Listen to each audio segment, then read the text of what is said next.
Thank you, everyone. First of all, thank you so much for joining us today. It's actually interesting how Anthony and I, we met. He was actually introduced to me by one of the startup founders.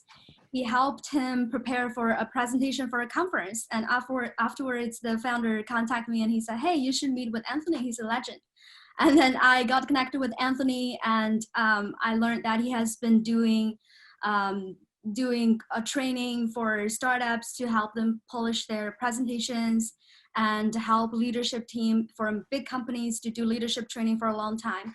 And I thought it would be really helpful for our program to have him here, and we can leverage his expertise. And I believe to have Anthony here do a workshop will prepare our founders for a very powerful presentation. So I'll let you take it over from here, Anthony. Thank you, Zoe, and I appreciate the invitation. Before we kick off, I'd love to find out from you, because you have attended our trainings, what's one thing you've learned as a attendee of one of our trainings? I think it's really trying to listen and understand what other people are talking or what they want before you start talking. Thank you, Zoe, and that's perfect because today we're going to be talking about a framework, and the topic of our talk today is how leaders communicate trust. Now, trust is something that is in short supply these days with all the controversies and all of the global crises. We are all looking for leaders whose voice we trust. So as we go through today, and if you look at the framework below, Zoe mentioned the first one, which is listen. And we're going to be sharing 4 additional skill sets. And our outcome for you is quite simple. In every single leadership conversation you have, whether it's an investor pitch, a sales presentation, we want you to be able to do this in every single situation. So let's kick it off. And why do we need to take a look at communicating trust? If I were to ask you, what was the ROI from your last presentation? Many of you may not be able to give me an answer. You'll say something like, well, I think I did a good job. Well, I think a check may be sometime in our future. And I want you to be more laser focused than that, because in every single presentation conversation, and this goes from your first presentation to any subsequent meetings you have, there's always 3 elements at play, okay? Ashley had a question. Let's see, can you put Ashley on online? Yeah, sure. Let me see. And for anyone that has questions, please type them into the chat window. Zoe will be collecting those. And if you're not able to ask, she can ask on your behalf. Ashley, can you come off mute and ask your question? I think she just said she accidentally hit it. So. Got it. Okay. Well, Ashley, thank you for leading the way. That's wonderful, because the way that Zoe and I have envisioned this is interactive. So I'll get to best practices, but let me just set up this slide. Money, support, and reputation are always available to you. Many people just go into a meeting thinking that the only thing that is available is money. And as startups, obviously that is one of the items, but I want you to be also aware your ability to generate support is available. People wanting to join your team, people wanting to partner with you, people wanting to write policy that paves the way for your product or service. And last one, reputation. Every time you speak is an opportunity to elevate your reputation or the reputation of your company. So let's dig in and find out how we can communicate trust and consistently earn 1 or maybe all 3 of these ROI elements. So Zoe mentioned that one of the presentations you're preparing for is a sales presentation. And the key question that you are actually answering when you're with a client, a potential client, is, which do you recommend? I have so many choices in front of me. I can do nothing. I can choose from a competitor, or I can choose your product or service. So the key question that we're going to help you answer here is, which choice do you recommend? And the voice that I want you to use in this type of situation is one of a trusted advisor. We don't want to come across as salesy. What we really want to come across is, I'm a professional in an industry where I'm going to give you the best advice. Now, what that means is you must be okay that they choose any one of the choices. Choose to do nothing, choose a competitor, or choose you. And your job is to demonstrate that your choice is the best choice out of the three. So that's one situation we're preparing you for. A second preparation is, you're in a accelerator, and this is where you're going to be giving this presentation, the investor presentation, over and over and over again. So with investors, they're going to be having a lot of questions for you. And essentially, when you answer this question well, where are we going? Meaning, where are you going? Where are you going as a company? Where are you going as an organization? If I like the direction that you're headed in, that your company is headed in, that your team is headed in, I'm likely to want to head in the same direction, perhaps with a check. So these are the two that are critical. Zoe, what can you add as far as the importance of these two types of presentations in the journey that you've designed for the class?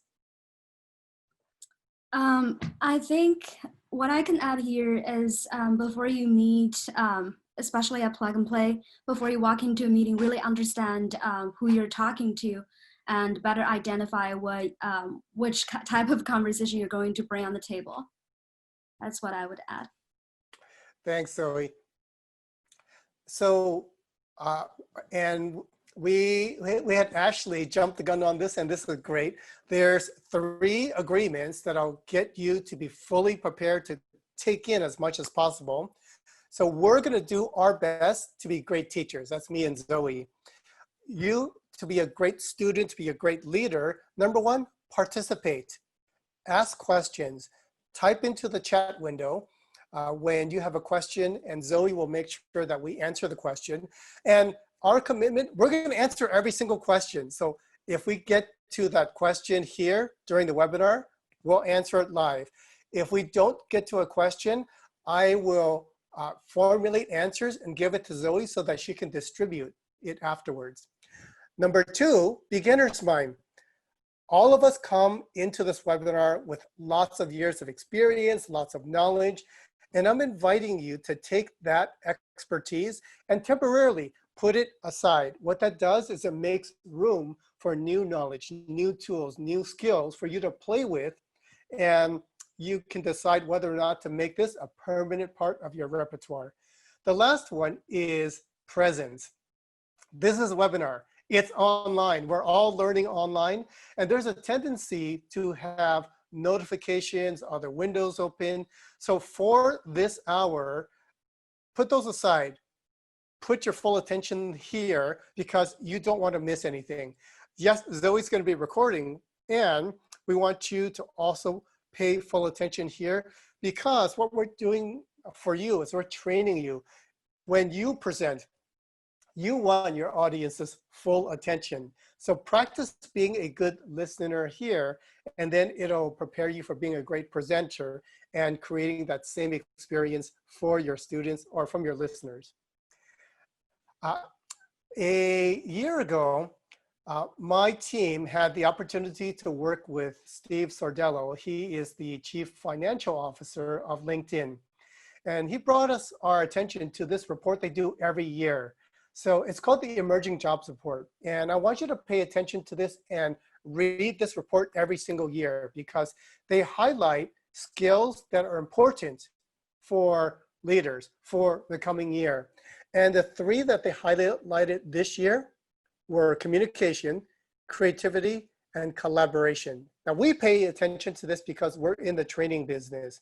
My goal and my team's goal every time we train is to make sure you leave with each one of these 3 skills elevated. And we map this into the 5 skills that we're going to be teaching you today. So the skill of listening, the skill of collecting the relevant and essential pieces of information.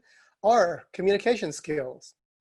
We're going to be talking about a skill called Storyboard, where you can use your creative skills to take all of your information and present them in a creative way that impacts the audience, makes them memorable, makes them inspired. And then the last two, truly connecting with your audience and having them collaborate with you by offering you money, support, and reputation to help you achieve your mission. So think about the last conversation that you had, the last high stakes conversation.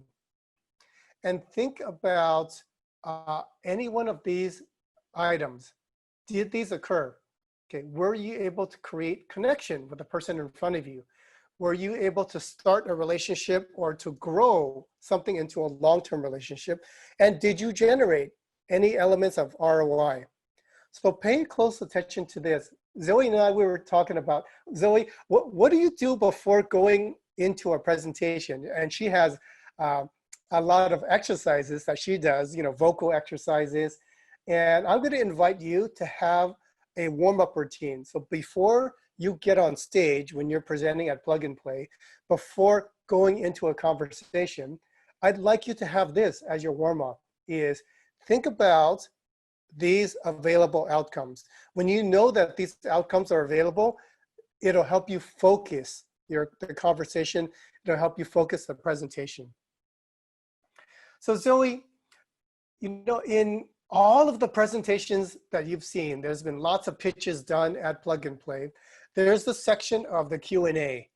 Why do people struggle with this section of Q&A? I think for Q&A, it's a bit tricky because you usually have a limited amount of time to think and respond. And usually you can't predict what kind of questions would come up from the audience. And also you don't, unlike your presentations, you can rehearse or you can prepare. It's something that you cannot. And you really have to be a great listener at that moment, really understand what the question is and be able to give a good answer. And Zoe, that's exactly right. It's one of the most challenging parts of a presentation when you get into that Q&A, because you're on the clock, all eyes are on you, you're being tested, and you may not be able to answer the question. But what's most important here, and you highlighted it, Zoe, it is the skill of listening, right? The person that's asking the question, the best thing you can do, whether you know the answer or not, is to demonstrate understanding, right? Demonstrate that you heard the question. If you do that, that is the mark of a leader. If I'm a VC partner in the audience listening to your presentation, I want to know that you have great listening skills. Are you able to take in a question? Are you able to take it in and think about it, reflect on it before automatically giving an answer? So that's going to be the skill we talk about first. And we want you to be able to identify what is the real question that someone's asking you. As a leader, you're going to be answering these 7 questions for the rest of your career. So the skill that I want you to have is someone's asking you a question and really take time to pause and figure out what's the real question that they're asking me. And here are some samples of questions that you may be getting. Who, right? Who are you? Who are you as a leader? Who are you as a founder? When, right? When have you succeeded? They may be looking for case studies, or what are some of the early successes that you've had so far? Which, now this, we talked about this as one of the presentations we'll be focusing on today. Which solution do you recommend? What? What is a visionary type question? What's possible? All of you are looking to create something that didn't exist before. You're making something possible that didn't exist before. So you often will be answering, what do you think is possible? Where? Where are you headed? Where's your company headed? Where is the market that you're going after? And this is a key leadership conversation we want you to be prepared for. How? Many of you come from technical backgrounds. And this is a technical founder, a technical leader's favorite question is, how do we get there? How does your product work? And many of you will be answering this question just by default, but realize that sometimes that's not the real question. There's others. And the last one, and this is the most important one, why is this important? Why is your company going after this market? Why is your company so passionate about solving this problem? So these are 7 that we train people for as far as our curriculum. And today we'll be focusing on 2 of them. And when you have preparation done for all 7, these are the situations that you're going to be preparing yourself for. Notice that the inside is the word that represents all of the leadership conversations. And I'm going to be showing you some case studies on where this applies. So what you'll see here is the leadership team for a company called ManyGram. Some of you are in the health cohort, and they are in the health arena. If you can think about the last time you were in a hospital and you tried to use your mobile phone, chances are it didn't work or didn't work consistently because you have all this interference from hospital equipment. Now, a delay in information is the leading cause of preventable death. So Sherry DeVille, she's one of my clients. She has an application that helps doctors communicate consistently and reliably in hospital environments. She's presented in front of Ali Reza at Plug and Play. In fact, I think she's presented twice. And the thing I want to call your attention to is Sherry is not just having one presentation, her pitch. What she's done, and this is what I want all of you to do, is she's taken advantage of every single high stakes speaking opportunity because she is getting ready for her Series A. And every time she speaks, she elevates money, support, or reputation. So some of the highlights is number 1, she spoke at the JP Morgan Healthcare Conference. She was the opening speaker on her track. So tons of investors in the room, and she elevated her reputation. She got people chasing her as she exited the room. So that's something I want all of you to have. Yeah, another significant one is the IEEE.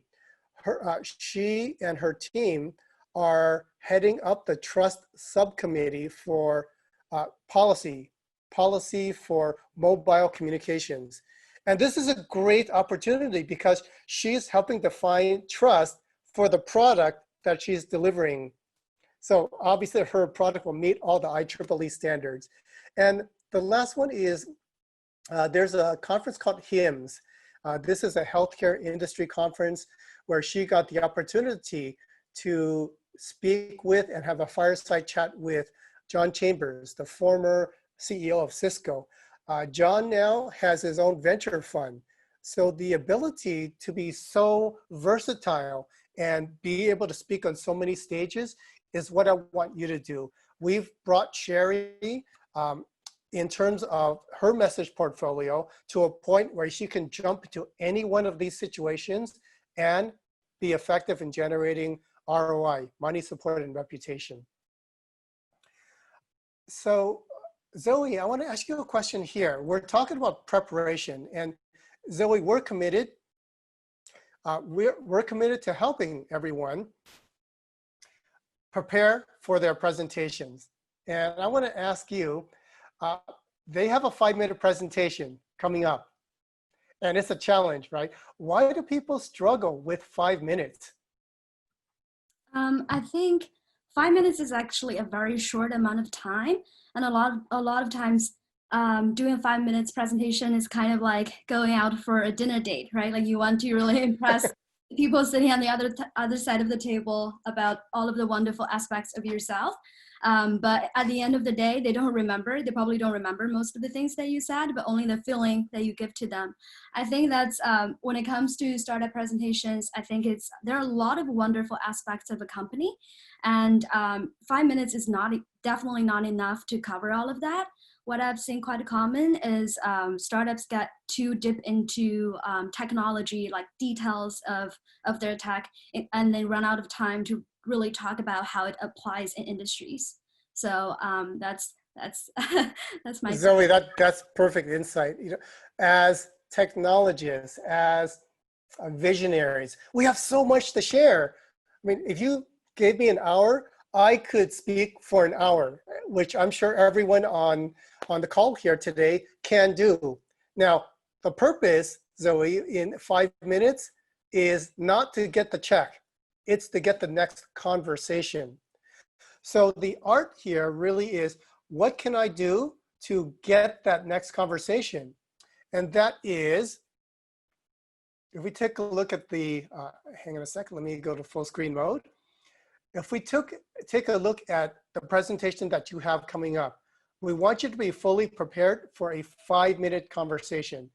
And in that 5-minute conversation, out of everything that's in your head, only selecting relevant pieces, things that people can remember, things that people can be excited about. So you're not selecting everything. You're not taking everything and speaking super fast and throwing everything up on the screen, hoping something sticks. You're being a great leader, a great communicator by collecting only relevant pieces to share in your 5 minutes. And as a leader, these are topics that we train our clients to talk about. Now, in one conversation, you don't bring all 9 topics into a conversation. I would say in a 5-minute presentation that Zoe is envisioning for you, you bring 3. 3 is the most that you'll have to fit into a 5-minute conversation or presentation.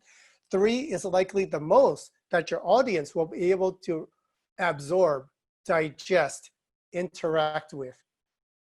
So look at the left-hand side and the bottom. For example, if you're doing a solution, this is a sales presentation, you're using the second row of topics, which is, tell me about the skills and resources on your team. Tell me about your product or service. Tell me about a case study where your product is already succeeding. If you tell me those 3 things, I'm interested. You got a second sales conversation with me. Now, if you're doing a pitch, I'm going to encourage you to talk about the 3 things at the top. Tell me about the market opportunity and the market that you're entering. Tell me about your strategy for going into this market and succeeding. And tell me about the timeline, right? Timeline from now until where you entering the market, you capturing market share, what is your exit?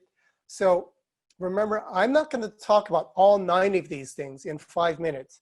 So whether it's a sales presentation, whether it's an investor presentation, when you work with me, any members of my team, when you jump into office hours that Zoe will be setting up, we're going to help you focus in, let's talk about 3. Let's talk about 3 that'll get you that next conversation.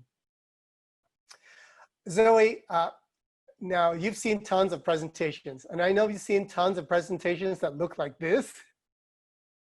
So tell me about a situation where you've seen a presentation like this and information overload was the experience. I think we're still on the page 14. It didn't move on the screen, so I'm pretty sure you're showing us a slide of a yeah, let me go back. Okay, are you seeing the slide deck with lots of words? Yeah. Perfect. Thank you. Perfect. Yeah, I think that's just like some general rule that we tell startups before they got into programs, when we were preparing them for selection days, that do not have too many words on your presentation. It shouldn't be more than 10 words basically, and don't have that many slides as well, because too much information, people don't know where to focus, and it's very hard to read while you're listening. It's very hard to multitask, especially if it's a new concept, new solution, or new company to our audience. And I'm going to ask Zoe, thank you for sharing that. I'm going to ask the audience, and if you can raise your hands, How many of you have ever had one of the three faces on the right-hand side of the screen? So you were confused, you were bored, or you were asleep. So if you can raise your hands, let me see who's been in a room. Look, thank you. I see a lot of hands being raised. And yeah, it's unfortunate, but this is happening way too much. And we want to make sure that this doesn't happen at Plug and Play. I'm going to ask you another question, and this is being vulnerable. How many people have been the person on the left-hand side and caused those faces to happen? I'm going to raise my hand. I've given presentations like this before. As an engineer, I've given a lot of presentations like this early in my career. And luckily, I had good teachers to help me not do this. So what do we want presentations to look like? And Zoe, did this advance to the next slide? Yes. Good. Okay. So this is what we want your slides to look like. This is what we want your audiences to look like. And this is the outcome that we want for you is when you take the stage in the events that Zoe's setting up for you, we want you to speak with your heroic voice. We want your slides to be very simple, powerful, and we want your audience to all be smiling. And some members of the audience, we want for them to come talk to you afterwards and say, hey, can I contribute? Can I help out? Is there an element of money, support, or reputation that I can give to you to make sure that your product hits the market? So this is what we want to do. And how we do that is we use a tool called Storyboard, right? So how do we move from just words to powerful slides? The first thing we want to do is I'm going to bring you back to a time where you picked up the Sunday paper, and in the Sunday paper it had something called Sunday Comics. Now Sunday Comics were fun because it's a story that's told very well with great visuals, and we want your audience to have that same experience. So what we're going to do, and let's take one of the examples that we showed earlier. If you're developing a deck, right, we want you to concentrate on three things. So for example, we talked earlier, I want to hear about the market, I want to hear about your strategy, and I want to hear about your timeline. And in each one of the slides, Zoe mentioned not more than 10 words per slide. These would be examples of the words you could use on a slide. And that's the only words we want you to show, because at the end of the day, what we want your slide to look like is something like this. Why do we want your slide deck to look like this? When we have a slide that has just words, right? I'm looking at a slide, I'm reading the slides, and anything that you're telling me, I'm not listening to. So the key to success here is give me a slide that I can look at for 3 seconds and then look back at you. That way you have my full attention, right? I can capture every single word that you're saying. So what we're going to help you do as you prepare for your presentations, sales presentations, investor decks is, this is what we'd love your deck to look like. Something I can look at for 2 to 3 seconds and then look at you for the rest of the presentation. Now, obviously, you could always send a different deck to the investors in the audience where there's a lot more information. You can always add decks that include an appendix section. But for presentations, we want your deck to look like this. Zoe, in terms of great presentations you've seen, would you agree that they do look more like this than the first slide with too many words? Yeah, definitely. Absolutely. So the storyboard, there's going to be a different storyboard for a sales presentation and a different one for investor deck. And you'll learn more about this in office hours, or Zoe and I can do a specific webinar that details what this looks like. And we get to this section, and this is connecting with the audience. Zoe, there's a lot of presenters, and especially newer presenters, they take the stage, they're nervous. and they fail to connect to the audience. Why is that? Um, I think that comes with experience. The more you do, you will get better. And another is a lot of times you really have to understand what the audience is looking for to be able to connect with them. Actually, I have a good example that I was in a meeting with, it was kind of like a deal flow meeting with automation startup and insurance executive. And then during the meeting, it was a remote meeting. I just noticed that that VP of business development from the insurance company, he was constantly looking somewhere else. So after the meeting, I asked him, I was like, why was this startup interesting to you? I noticed that you were like not 100% in what was going on. And he said, oh, no. It was really interesting, but I had to constantly Google the terms that he was talking about so I could catch up with the conversation.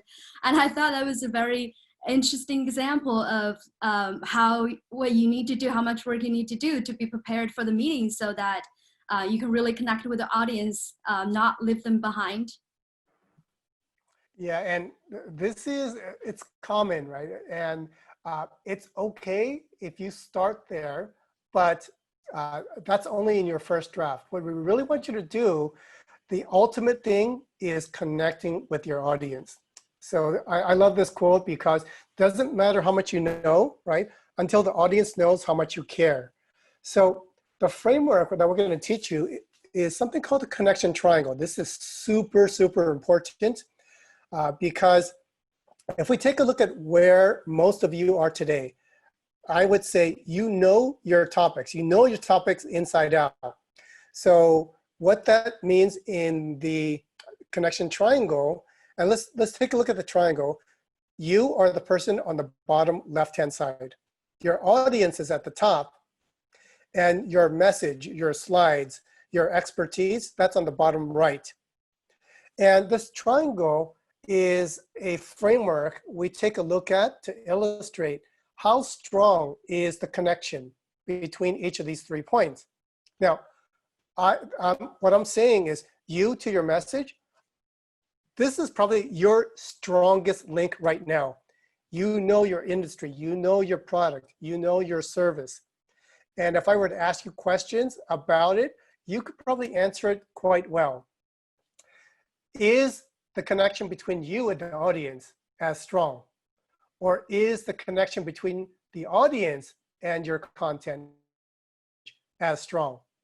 So this is what we'll be focusing on now, is how do we make each leg of the triangle strong and give you the opportunity to, like we said earlier, earn that ROI of money, support, and reputation. I'm going to bring your attention to the 2 aspects. And going back to the quote, how much you know and how much you care. So how much you know is the intellectual, the light bulbs in this. How much you care are the hearts. Each leg of the triangle has a particular skill set where you can elevate from a intellectual and from a emotional standpoint. So let's go through each of these. And I'm going to start, and Zoe, you mentioned, going on a first date, right? Connecting with the person in front of you. One of the skills is relatability, right? You can't talk about something that the person in front of you can't relate with. You're going to find things that you have in common.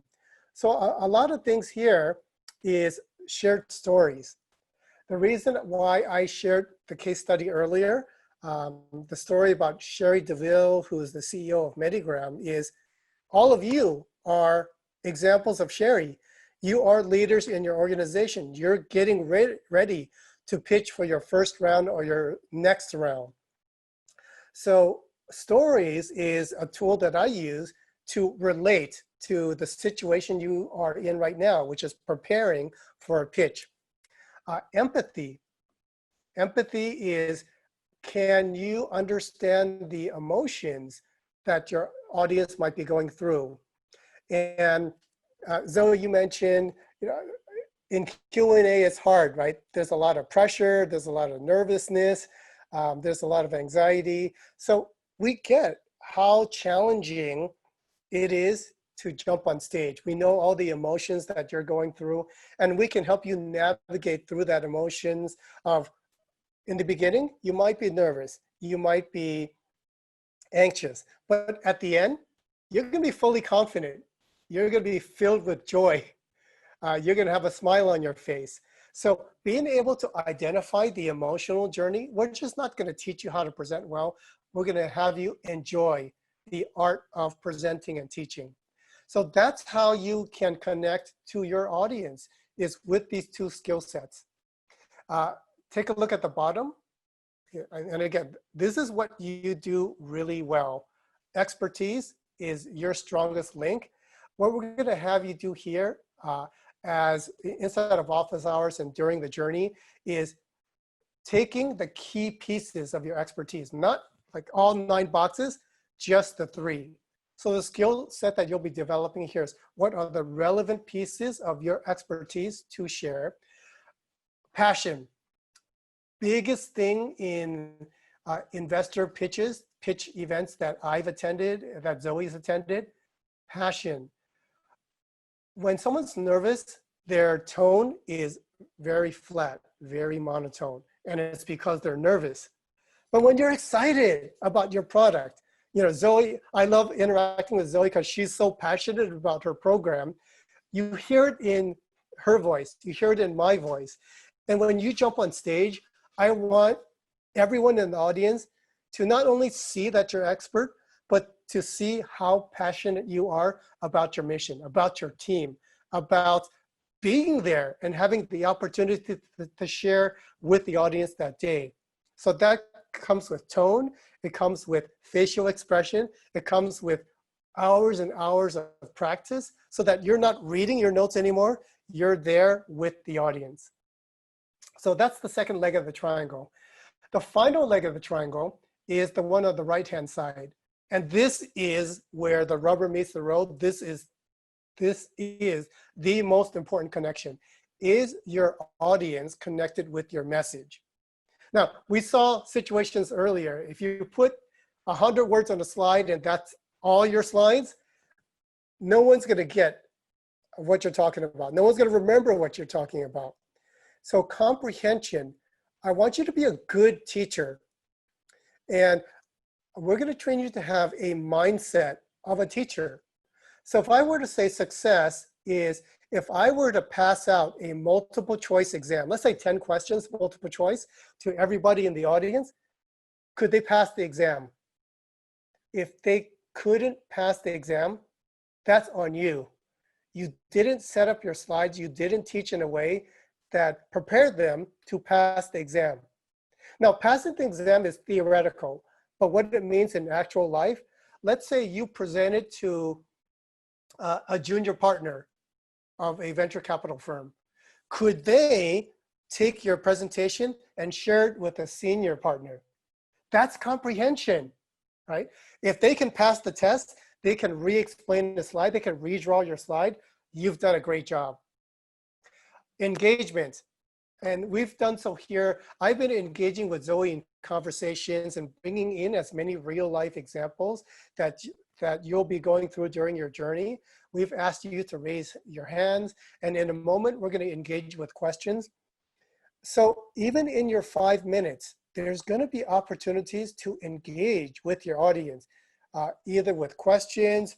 You can help them visualize a picture of the future. You can ask them to raise their hands, but really you want to make them feel that you're having a conversation with them instead of talking at them. If you talk at them, I'm going to be bored. I'm going to check out. But if you constantly engage with them, that's where you want to be. I'm having a conversation with you, which means you're likely going to get that next conversation. It's not going to be you and me at a Starbucks and you're just talking at me. You're going to allow me to participate, engage, collaborate. You know, if I'm one of your board members, this is what it's going to feel like in one of your board meetings later on. And Zoe, I'm going to ask you to chat about the program a little bit, because you've built this program to help them succeed, to help them prepare to give their best presentation ever. And some of the things you've infused into your program are mentorship, teamwork, collaboration. Why are these fundamental pieces of your program so important? I think the success of our program overall at Plug and Play is built upon relationships. The relationship that we have with our corporate partners and the relationship that we have with our startups. And if we do a good job, we will provide the best startups to the right corporates and to put them in front of our partners. So to do that, we provide a lot of tools, activities to drive startups towards success during the program, like, for example, these workshops. And I believe Anthony, he's happy actually to provide more one-on-one training in our office hours afterwards. We run a lot of 30 minutes one-on-one session office hours with experts, advisors, corporate partners, and VCs. And Anthony is happy to be one of our mentors and to have more of in-depth conversations with our startups. So please do take advantage of that. I'm going to set it up. I think we are planning to have it every Wednesday. I'm going to share it with Ava, Mona, and Rachel so they can pass it to you. So hopefully you can get a lot out of these sessions. And I'm going to extend that invitation to you as well. Zoe has built an exceptional program. So I love ending with this slide because on the left-hand side, that's you, that's your team, that's everyone in your cohort. Count on each other, rehearse with each other, brainstorm with each other. That's why you're learning together. In the world of executive education today, this peer level learning, this element of collaboration are the foundation of successful programs. So I encourage you, work with one another, cheer for each other. And then on the right-hand side, these are the members of the Heroic Voice Academy. We all are great coaches, teachers, communication professionals, and you'll find us in office hours. And the goal, look at the middle, money, support, reputation. That's the ROI that's going to be available to you in every single situation that you'll find yourself in. So Zoe, let's open up the floor for questions. I'm going to stop share and just be able to go into conversation mode.